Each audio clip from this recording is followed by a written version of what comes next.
পানীৰ মাজত ব্লক এক্সেলেটাৰ নেৰিবই আৰু ভৰি পুৰা টাইটকে ধৰিবা দেই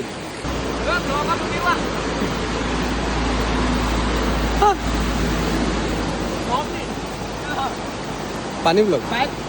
বাইক থৈ আহিলোঁ বাইক মুনিৰ লগত থৈ আহিলোঁ এই নোৱাৰি আধাটো আনি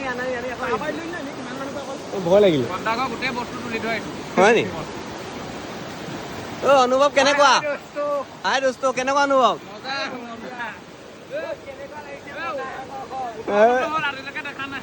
হয় নি এয়া মোৰ লগত আছে ভাগিন আৰু আমি বজাৰ কৰি আনিছিলোঁ ভাবিলোঁ এইটো এটা মেমৰি কাৰণ এইটো মোৰ 32 বছৰীয়া জাৰ্ণিত জীৱনৰ এতিয়ালৈকে এনেকুৱা অভিজ্ঞতা ইয়াত হোৱা নাই এনেকুৱা বানপানী হোৱা নাই এয়া সোঁতৰ গতি চক বাপৰে কেনেবাকৈ মোবাইলটো গ'লে আৰু গ'ল আৰু বেগটো গ'লে এৰি দিবা উপায় বেগ গ'লে গ'ল আৰু এৰি দিবা মানুহটো বাচিবা খালি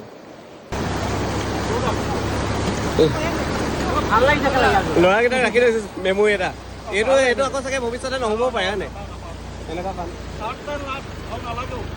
আৰু নালাগে ন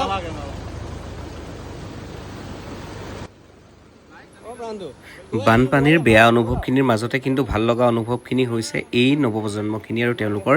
সুন্দৰ মানসিকতা চাওকচোন কেনেদৰে বানপানীত পাৰাপাৰ হ'ব নোৱাৰা ৰাইজক কোনোবাই বুকুচত তুলি কোনোজনক আকৌ হাতে হাতে ধৰি কেনেদৰে তেওঁলোকে ইপাৰৰ পৰা সিপাৰলৈ পাৰ কৰি আছে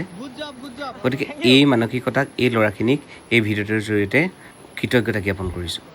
এনেদৰে মানুহে মানুহৰ বাবে সহায় কৰি যাবৰ কাৰণে তোমালোকক ভগৱন্তই ভালে কুশলে ৰাখক আৰু আপোনালোকো ভালে কুশলে থাকক এই বানপানীৰ সময়ত সজাগ আৰু সতৰ্ক হওক আৰু কাষত থকা আৰ্তজনক পাৰিলে সহায় কৰক ধন্যবাদ